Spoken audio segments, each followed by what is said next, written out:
Hi guys, स्वागत है आपका फिर से एक बार मेरे YouTube के ब्लॉग पे। तो आज के ब्लॉग में मैं बात करने वाली हूँ अमेरिका आने का क्या प्रोसेस है।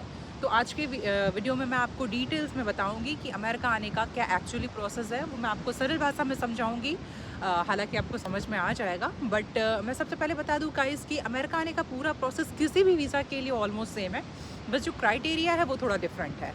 पहले आपको ये तय करना पड़ता है कि आपको वीज़ा किस चीज़ के लिए चाहिए, आपका मकसद क्या है। जैसा कि मैंने बताया है पहले कि घूमने आप जा रहे हो, रिश्तेदार से मिलने जा रहे हो, तो आपको B1 B2 वीज़ा मिलता है। यदि आप पढ़ाई के लिए जा रहे हो बीइंग एज अ स्टूडेंट, तो आपको F1 वीज़ा मिलता है। नौकरी के लिए आप जा रहे हो तो आपको H1B वीज़ा मिलता है, जो वर्क वीज़ा होता है। अगर आप शादी या किसी परिवार को अटेंड करने जा रहे हो तो आपको एक डिपेंडेंट वीज़ा मिलता है। आप हमेशा के लिए रहने जा रहे हो तो आपको इमिग्रेंट या फिर ग्रीन कार्ड जैसी चीज़ें मिलती हैं। तो गाइज़, आपको सबसे जो महत्वपूर्ण चीज़ों का ख्याल रखना है, स्पॉन्सर या पर्पस क्या है। स्टूडेंट अगर आप हो तो आपको कॉलेज से एडमिशन्स लेटर लाना होता है। अगर आप वर्क के लिए जा रहे हो तो कंपनी से आपको जॉब ऑफर मिलता है। आप एज अ टूरिस्ट जा रहे हो तो आपको ट्रैवल प्लान अपना एक रेडी करना पड़ता है। और आप एज अ फैमिली किसी के घर जा रहे हो तो आपको रिश्तेदार का सपोर्ट चाहिए, उनका डिटेल्स चाहिए कि कहाँ अमेरिका में जा रहे हो। तो ये सारी डिटेल्स आपके पास होना अनिवार्य है।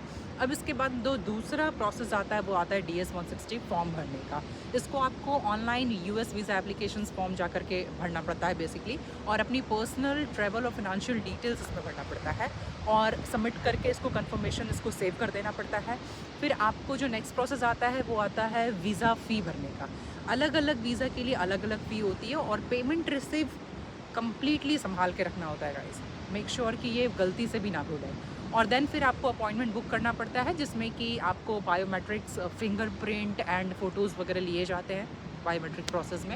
एंड देन आपको US एम्बेसीज़ के साथ अपने इंटरव्यूज़ के स्लॉट चूज़ करने पड़ते हैं कि आपको कौन से डेट पर इंटरव्यू चाहिए, आपका क्या कन्वीनियंट टाइम है, जो वो आपको 2-3 स्लॉट मिल जाता है कि आपको किस में आप जा सकते हो। ठीक है।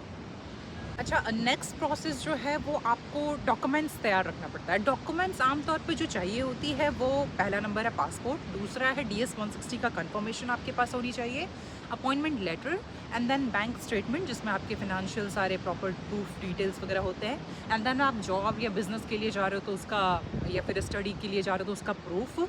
और फिर आपके पास होना चाहिए इन्विटेशन लेटर अगर कोई बुला रहा है तो। ठीक है। एंड देन आप एम्बेसीज़ में इंटरव्यू के लिए जब जाते हो तो जो आपको ऑफिसर्स क्वेश्चन पूछते हैं मोस्टली होता है कि आपको जो सवाल पूछे जाते हैं, क्यों अमेरिका जाना है, कितने दिन रहोगे, खर्च कौन करेगा, वापस आओगे या नहीं, और आप जिस भी वीज़ा से रिलेटेड जा रहे हो थोड़े बहुत संभावना है कि उससे चीज़ों की रिलेटेड आपको ऑफिसर्स क्वेश्चंस करेंगे। ठीक है। फिर आपको वीज़ा का डिसीज़न वो मिलता है जब आप इंटरव्यूज़ दे देते हो। यदि अप्रूव्ड होता है तो पासपोर्ट जो आपका होता है उसमें आपको वीज़ा लग कर मिल जाता है। वो उसके दो माध्यम है, या तो वो आपको पोस्ट से भेज सकते हैं और लगे हाथ आपको दे भी सकते हैं इंटरव्यू इमीडिएट क्लियर होने के बाद। ठीक है। और दूसरा एक ऑप्शन हो सकता है आपका वीज़ा रिजेक्ट। यही दो ऑप्शन होता है। अगर रिजेक्ट होता है तो वो आपको रीज़न बताएंगे कि क्यों आपका वीज़ा रिजेक्ट हुआ, उनको इंटरव्यू नहीं जचा या आप पे डाउट हुआ या चीज़ें जो भी रहेंगी XYZ, वो आपको डिटेल्स में बताएंगे। हालांकि मैंने वीज़ा रिजेक्शन फेस नहीं किया तो मुझे इसकी जानकारी नहीं है, बट जो मेरी सिलेक्शन हो गई थी तो मुझे तो वीज़ा मिल गया था। तो गाइज़, इसके बाद जो डिसीजन आता है वो होता है कि आपको अमेरिका ट्रैवल प्लान करना पड़ता है। वीज़ा मिलने के बाद आप अपनी फ़्लाइट वगैरह की बुकिंग कर सकते हैं। पहले करना ये आपके लिए नुकसानदायक हो सकता है। सो इट्स बेटर कि आप एक बार आपको वीज़ा मिल जाए देन ही आप बुक करें। देन फिर आपको एयरपोर्ट जब आप पहुंचते हो तो आपको इमिग्रेशन जो ऑफिसर्स होते हैं वो आपकी स्टे डिसाइड करते हैं, डिपेंड कि आपको अगेन वीज़ा कौन सा मिला हुआ है उस संबंध से रिलेटेड। एंड देन आपका डॉक्यूमेंट देखने के बाद आपको सारी चीज़ें वो बताते हैं। ठीक है। सबसे ज़रूरी बात, काफ़ी सारे लोगों को कन्फ्यूजन्स रहता है कौन से वीज़ा में वर्क मिलेगा नहीं मिलेगा, या मैं उस पर जाऊँगा तो कर लूँगा। नहीं गाइज़, मैं आपको क्लियर बता रही हूँ मेरे वीडियो के माध्यम से, टूरिस्ट वीज़ा पर काम नहीं आप कर सकते हो यहाँ पर आकर के। स्टूडेंट वीज़ा पर वर्क लिमिटेड होता है, जो कि मैंने बताया भी है मेरे वीडियोज़ में, वो कि आपको हफ्ते में 25 से 30 घंटा दरमियान आपको आवर्स मिल जाते हैं काम करने के लिए। और जो वर्क वीज़ा के लिए स्पॉन्सर कंपनी ज़रूरी होती है। अगर आपको वर्क वीज़ा मिला है तो उसके लिए कंपनी की स्पॉन्सर ज़रूरी होती है। एंड देन ग्रीन कार्ड के लिए अलग अलग इमिग्रेशन प्रोसेस होता है, तो वो सारी चीज़ें आपको पहले आपको पता चल जाएगा। तो गाइज़ ये सारे कुछ प्रोसेस होते हैं। अब आप किस वीज़ा पे आ रहे हो मुझे कमेंट में वो बताओगे तो मैं कोशिश करूँगी नेक्स्ट वीडियो उस पे लेकर के आऊँ।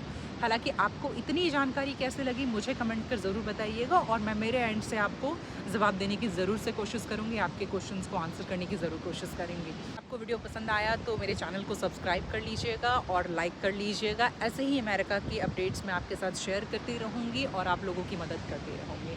Thank you for watching the video.